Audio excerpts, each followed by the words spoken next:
TRP তালিকায় নবম স্থানে রয়েছে জি বাংলা জনপ্রিয় ধারাবাহিক আনন্দী। সম্প্রতি এই ধারাবাহিকের সময় পরিবর্তন করা হয়েছে।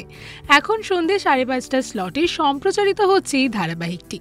অন্বেষা ও ঋত্বিকের জুটি দর্শকদের বেশ পছন্দের, আর গল্পেও এসেছে নতুন মোড়। একদিকে আনন্দী তার মেডিকেল এন্ট্রান্স এক্সাম দিয়েছে, কিন্তু সেখানেও সে সুপায়নের ষড়যন্ত্রের শিকার হয়। অন্যদিকে লাহিড়ী পরিবারের দোল পূর্ণিমার সাজো সাজো রব।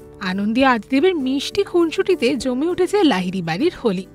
লাহিড়ী বাড়ির পুরুষেরা দোল উৎসবে বাইরে যাওয়ার প্রস্তুতি নিচ্ছে, কিন্তু ঠিক তখনই সেখানে সাধুর ছদ্মবেশে হাজির হয় আনন্দী। সেই কোটা পরিবারকে সাবধান করে দোল পূর্ণিমার দিন যদি বাড়ির পুরুষেরা বাইরে যায় তাদের বিপদ আসবে। এই শুনে বিজয়া আদিকে আটকে রাখে।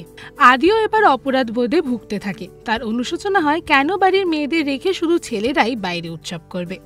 এখন প্রশ্ন, এতদিনের রীতি ভেঙে কি এবার লাহিড়ী পরিবার একসঙ্গে হাসি আনন্দের রঙিন দোল উদযাপন করবে, নাকি সত্যি অপেক্ষা করছে নতুন ঝড়?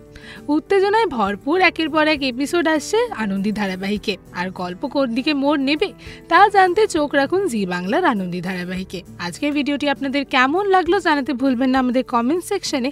এরকমই আরও এপিসোড দেখার জন্য নজর রাখুন আমাদের চ্যানেলে ও পাশে থাকা বেল আইকনটি ক্লিক করতে ভুলবেন না।